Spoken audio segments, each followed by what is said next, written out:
I'm Aryeh Schwartz, along with my co-host, Rachel Galligan, and welcome to the WNBAinsidr Show.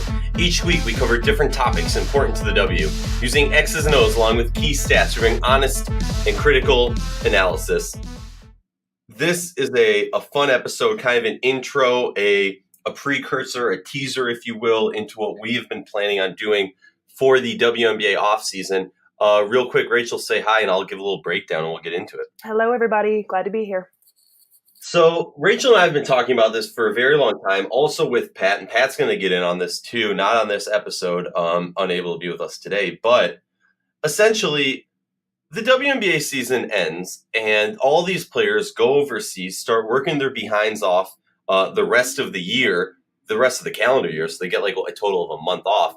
But we don't often know a lot about what goes on overseas, what's going on these other teams. Now, this year we've seen a growth in the coverage by, the leagues overseas and how they're promoting it. And there's a lot of question marks there, and there's a lot of information that WNBA fans just frankly don't know. And we are going to try and shed some light on that. That means we're going to be speaking to players who are playing overseas currently and playing the WNBA. That means we're going to talk to players who are playing overseas and don't play in the WNBA. And we can talk about the differences in that. We're going to be talking to some overseas coaches. We're going to be talking to WNBA coaches and how they evaluate what's going on overseas and translate that into what that means for the WNBA season and their rosters. And we're going to talk to basically anybody we can find who can shed a light, give us some education on what goes on in day-to-day life to year-round life, from the most minuscule to the most major information of overseas life. Rachel, want to add anything to that? No, I mean, I think this is a big topic, and I don't know that I don't even know that I necessarily understand how broad this is, So we're talking about an entire globe here. We're talking about different levels. We're talking about different continents, So this is there's a lot of ways in which this can be covered. It's very difficult to cover, as you guys have probably already noticed if you are trying to cover it. Props to everyone who's getting that information out there, who, to the teams in the league who are, kind of doing that overseas tracker, if you will, and people who are putting out live links to watch these women play. I think we're seeing for the first time really a big push for that. And I'm excited about that. I think it's great. But there's still a lot of questions. There's still a lot that probably your average everyday person doesn't understand, let alone me, who I operate a business all over the world. So it's a very interesting world, if you will. And it's something I'm deeply passionate about. And so I'm excited to kind of really bring in some people that I'm close to, some women from the league, just to kind of tell their stories. Like I said, this is something that's a big part of their life. For a greater percentage of the year, they're over there playing their tails off. So I think it'll be a lot of fun. I think we're going to hear some really cool stories. I think we're going to get a lot of shed a lot of light and education on the entire thing. Oh yeah, I mean, like, for instance, on the most basic level, what goes on? How do these women get over there? During the WNBA season, their agents are getting contacts from overseas teams. Maybe even after the WNBA season is over, they're getting contacted and saying, hey, we have this injury, or hey, we got this roster spot and this much money. You want to come over here and play? Highly regarded. Sometimes the players don't get paid and they end up quitting. I believe it was Tina Charles, I want to say, who last year left her team because she didn't get paid.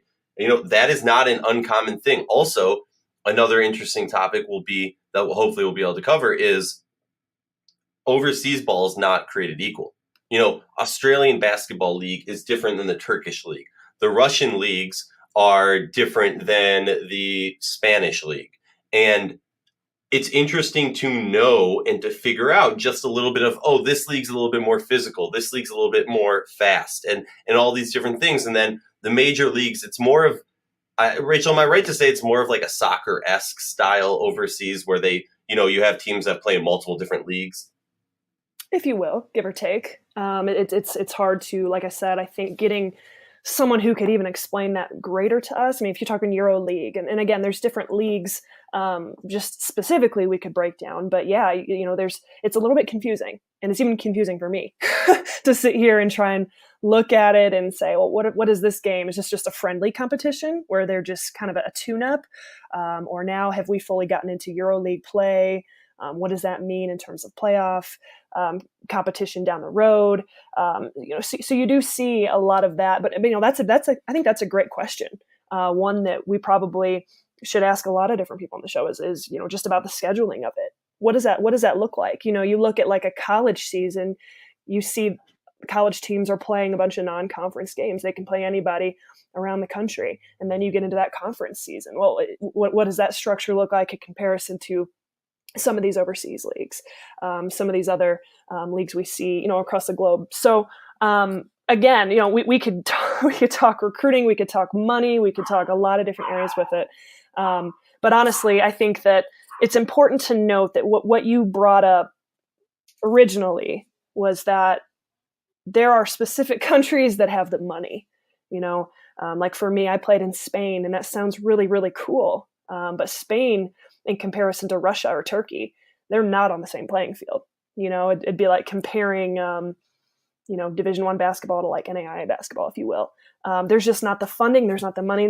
They don't play on that same level. Now, that's not talking about national team competition. So that's another area of this too, where Spain, say their national team, as anyone who kind of knows, they're one of the more dominant, probably top 5 in the world in teams in terms of just their level of competition. But those women are going on and playing in different countries because there's no money in Spain to pay them, on that just league level. So it's interesting, that's why you see a lot of these women in the WNBA going over to Russia.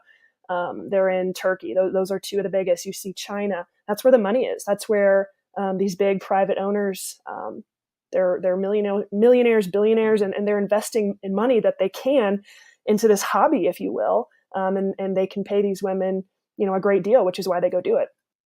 Well, let's talk about your experience a little bit in WNBA, or it wouldn't be WNBA, but overseas basketball.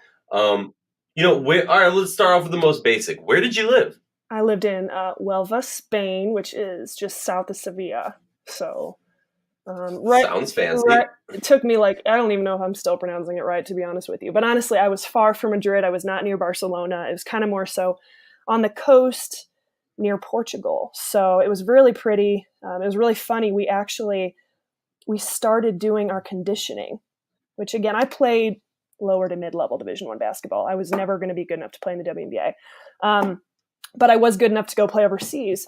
And it was, you're used to conditioning here where you get on the line and you're just running down and backs, or you're getting on the track, or you're running stadiums, or, there's a certain American mentality in terms of just basketball conditioning. And I'll never forget the first day we get there, our coach takes us down to the beach and he's like, okay, run 30 minutes that way and then run 30 minutes back. And we're barefoot, just like running on the beach.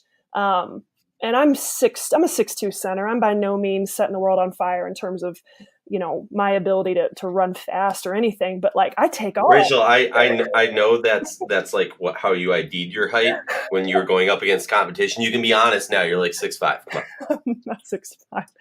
Anyway, I take off and I'm looking over and the girls on my team, God love them. I mean, they are running or acting like they're running at a pace that is slower than my walk.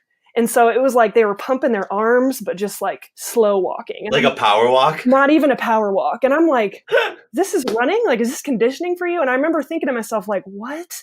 And so we just trotted along for 30 minutes and we turned around and came back. And I was like, that was my first experience of just level of just conditioning and how hard you go. And that was where were the majority of your teammates from? They were from Spain. We did have one other American, and that's important to note.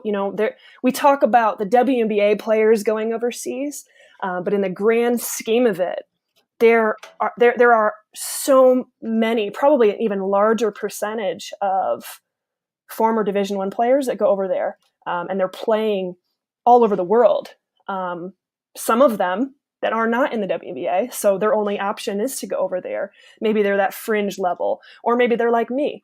They played at a lower Division I, and they're good enough to play on a lower level club in Spain and make a little bit of a career out of it. But you're seeing, if there's 25% of them are WNBA players, that's probably being really generous. There's another 75% of them of just former Division I elite level basketball players who are over there making this a career well into their 30s. So there's a lot of women over there, and we'll get them on here too.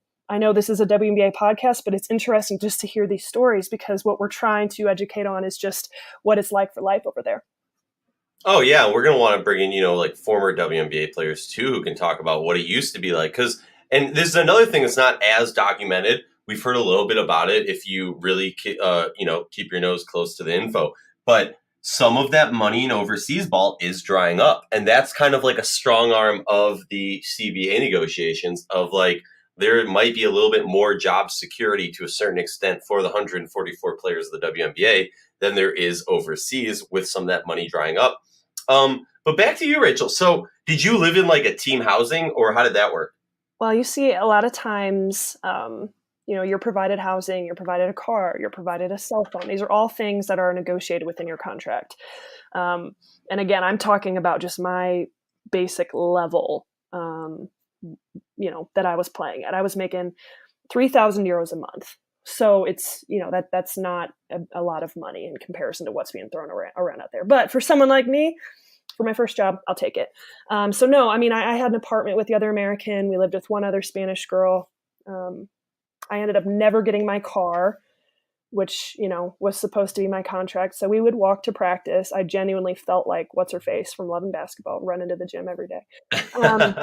And then, I did get a phone that was ancient, way later than I was expected. Our internet was supposed to, or our apartment was supposed to have internet. We didn't end up getting Monica Wright. Yeah. We didn't end up getting internet for like a month later than what I was supposed to be. And ultimately, my situation, unfortunately, turned into what you hear so much about and is very common. And I don't know that there's probably anyone who has gone overseas and played who has not run into this, but I ended up not getting paid. And so ultimately, I had a decision to make. Was I going to continue to keep playing and looking for different clubs, or did they, when you say you didn't get paid, did they pay for you to come out and then they just never paid another check after that? Or like, how did that work? Like they paid for my flight.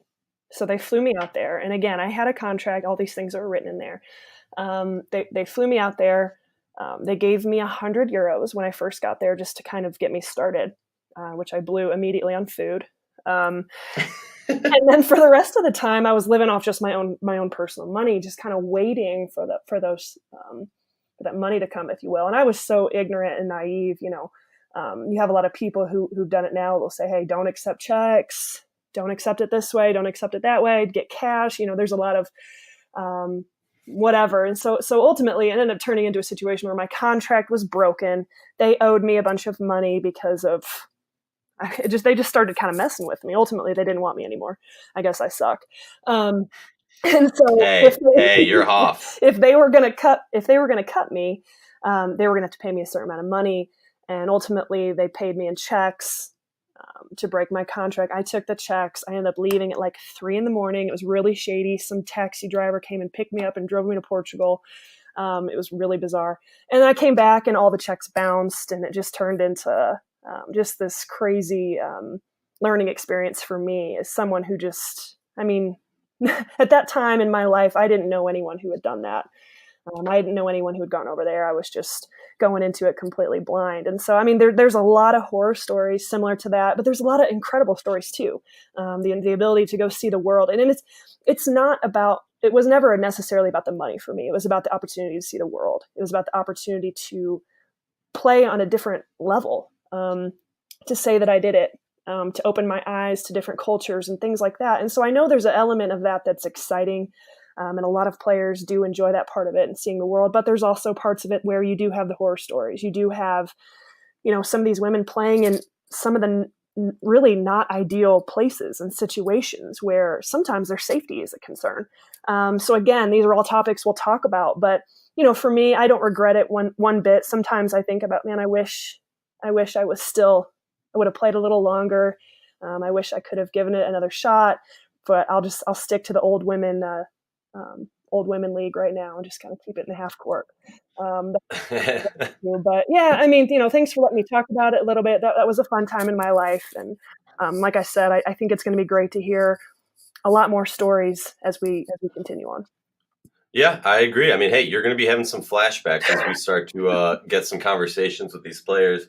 It's going to be an exciting time. We're going to create like a fun little name for these segments. And we hope to get some really cool information and educate the fans. So hopefully we can bring something that, when we were following the league less as reporters, more as fans, it was always frustrating not to be able to get this information. We always said, Rachel, like when we first met, we always talked about how like the season doesn't end, because if these players are playing forever, then like how does our coverage end? And I kind of always say this, and I know it doesn't really make sense, but I view overseas ball to a certain extent as a training camp for these players to really craft their tunes. I know, or not their tunes, their skills, their tools, Looney Tunes, but they can really fine tune it. And it's interesting, as someone who covers the WNBA, I look as the WNBA as their real job. But as Simone Augustus, one of my favorite players of all time, regularly mentioned when she did, I think it was like the Players Tribune or something, uninterrupted or whatever it was. She did a video from Russia a few years ago, and she was talking about it. She's like, look, real fact is I get paid a lot more over here than I do in the W. So if you think about it that way, this is my real job and that's my part-time job, and this one comes first. Mm-hmm. So that's it's been an interesting dichotomy of figuring out how to view this, but it's going to be a lot of fun for us to cover this, and I'm excited for what we do. So this has been WNBAinsidr Show. I'm Aryeh Schwartz. The smarter voice is Rachel Galligan. Each week, different topics important to the W, using X's and O's along with key stats. We will bring you coverage of overseas basketball.